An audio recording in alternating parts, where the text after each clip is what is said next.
안녕하세요. 쉼이 있는 추석 아침입니다.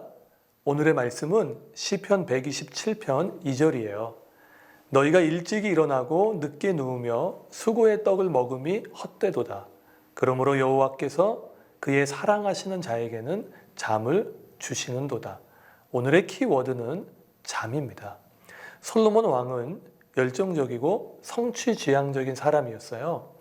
우리가 솔로몬을 생각하면 지혜가 떠오르지만 건축의 아이콘이었습니다. 예루살렘 성전을 7년 동안 지었어요.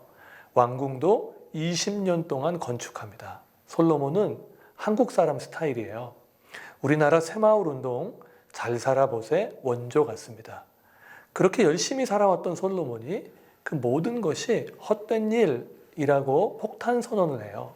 솔로몬은 눈부신 성과를 보였지만 왕권이 바뀔 때 나라가 찢어지는 분열의 씨앗을 제공합니다. 뒤돌아보니까 참 허무해요. 일찍 일어나고 늦게 자고 수고의 떡을 먹으면서 살았어요.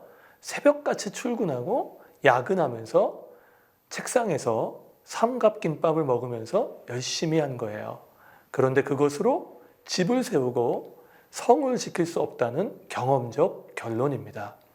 그러나 이 말은 열심히 하는 것이 나쁘다는 게 아니에요.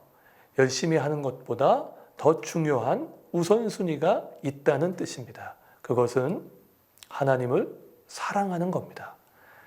사람이 사랑을 시작하면 주위에 있는 사람들이 알아채요. 달라지기 때문입니다. 라이프 스타일이 사랑하는 사람과의 시간을 중심으로 조정돼요. 정말 바쁜 사람도 사랑하면 시간이 납니다. 시간을 내요. 그가 열심히 하는 이유는 그녀를 만나기 위해서입니다. 이때 하나님의 나를 향한 사랑은 짝사랑이 아니라 연애가 돼요. 솔로몬이 깨달은 게 있어요. 하나님은 사랑하시는 자에게 잠을 주신다.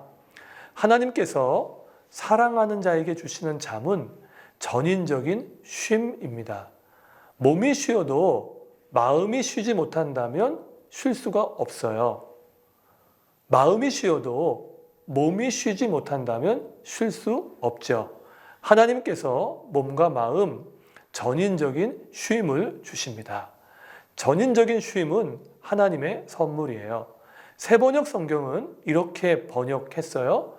진실로 주님께서는 사랑하시는 사람에게 그가 잠을 자는 동안에도 복을 주신다. 사람이 잠을 자는 동안에는 아무것도 할 수 없어요. 그런데 하나님께서 잠을 자는 동안에도 복을 주십니다. 잠을 자는 동안에도 나를 위해 일하신다는 거예요. 이건 마치 아이가 잠들어도 아이를 위해 일하는 엄마와 같습니다.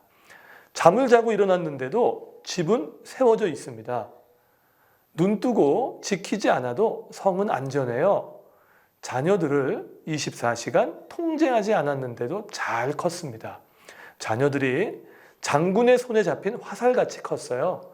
든든하게 자기 역할을 할 만큼 큽니다. 우리는 이때 솔로몬처럼 내가 열심히 하는 것보다 더 중요한 것이 있다고 말할 수 있어요. 하나님을 사랑하는 삶이에요. 하나님을 사랑함이 시간이 없는 열심은 나의 불안함일 수 있어요. 나의 최선이 하나님을 사랑하는 삶을 삼키지 않기를 바랍니다. 하나님께서 사랑하는 자에게 주시는 전인적인 쉼이 추석날 아침 모두에게 있기를 주님의 이름으로 축원합니다.